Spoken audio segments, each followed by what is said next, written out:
Tata IPL 2024 मधील सामने दिवसेंदिवस अधिकाधिक इंटरेस्टिंग होत आहेत. पंजाब किंग्स आणि राजस्थान रॉयल्स यांच्यातील IPL 2024च्या मालिकेतील 27वा सामना पंजाबच्या मल्लापूर येथे खेळला गेला. हा सामना पहिल्या चेंडूपासून शेवटच्या चेंडूपर्यंत अत्यंत चुरशीचा झाला. या सामन्यात दोन्ही संघातील खेळाडूंनी अतिशय शानदार प्रदर्शन केले. अत्यंत चुरशीच्या झालेल्या या सामन्यात कोणता संघ वरचढ ठरला आणि कोणते नवीन खेळाडू गेम चेंजर ठरले, तसेच या सामन्याला कलाटणी कुठे आणि कशी मिळाली ते जाणून घेण्यापूर्वी कृपया हे चॅनल सबस्क्राइब करा, लाईक करा, कारण IPL 2024च्या सामन्यांचं आपल्या मराठीत समालोचन करणारं हे एकमेव चॅनल आहे. त्यामुळे यापुढे अधिकच रंगतदार होणाऱ्या सामन्यातील रोमहर्षक घटना आणि नेत्रदीपक खेळी आपल्याला पाहायला, ऐकायला आणि अनुभवायला निश्चितच आवडेल.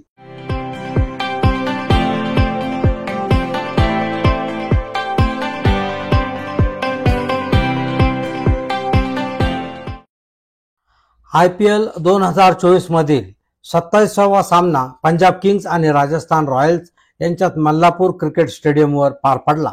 या सामन्यात राजस्थानने पंजाबला 3 विकेट्सनी पराभूत केले.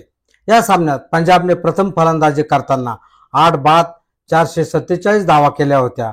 याला उत्तर देताना राजस्थानच्या संघाने 7 बाद 152 धावा करत विजय मिळविला.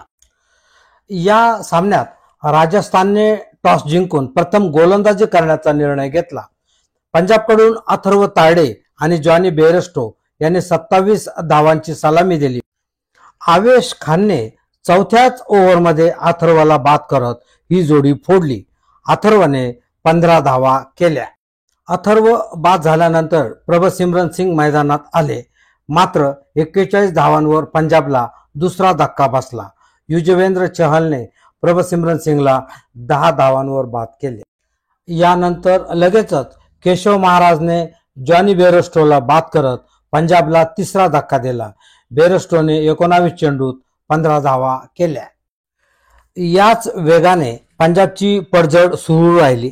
यानंतर सॅम करन 5 धावा आणि शशांक सिंग 9 धावा करून बाद झाले. दुसऱ्या बाजूने जितेश शर्माने फटकेबाजी करत 1 चौकार आणि 2 षटकारांच्या मदतीने 29 धावा केल्या. जितेश शर्मा बाद झाल्यानंतर आशुतोष शर्मा आणि लियाम लिव्हिंगस्टोनने धावाची सूत्रे हातात घेतली. लिव्हिंगस्टोनने 21 धावा केल्या तर आशुतोष शर्माने 16 चेंडूत 31 धावांची खेळी केली. त्याने 1 चौकार आणि 3 षटकार मारले. 20 षटकात पंजाबने 147 धावा केल्या. राजस्थानकडून आवेश खान आणि केशव महाराजने प्रत्येकी 2 विकेट्स घेतल्या, तर टेंट बोल्ट, कुलदीप सेन आणि चहलने प्रत्येकी 1-1 विकेट घेतली. राजस्थानने 148 धावांच्या लक्ष्याचा पाठलाग करताना अतिशय संत सुरुवात केली. बराच वेळानंतर यशस्वी जयस्वाल आणि तनुष कोटियान यांनी 56 धावांची सलामी दिली. मात्र कोटियान 24 धावांवर बाद झाल्यावर प्रेक्षकांनी सुटकेचा निश्वास सोडला. दुसऱ्या बाजूने यशस्वी जयस्वालने फटकेबाजी करत 28 चेंडूत 4 चौकारांसह 39 धावा केल्या. त्यानंतर कर्णधार संजू सॅमसन 18 धावा, रियान पराग 23 धावा तर ध्रुव जुरेल 6 धावा करून बाद झाले. रॉमन पॉवेलने 11 धावा केल्या. मात्र शिमरॉन हिटमायरने 10 चेंडूत 1 चौकार आणि 3 षटकारांसह नाबाद 27 धावा करत राजस्थानला विजयापर्यंत पोहोचविले. मित्रांनो, शेवटच्या चेंडूपर्यंत अतिशय अटीतटीच्या झालेल्या या रोमहर्षक सामन्यात शिमरॉन हिटमायरच्या निर्णायक खेळीमुळेच राजस्थानला पंजाबवर 3 विकेट्सनी विजय मिळविता आला. याविषयी आपल्याला काय वाटते? कृपया कमेंट बॉक्समध्ये यस किंवा नो लिहून आपले मत जरूर कळवा.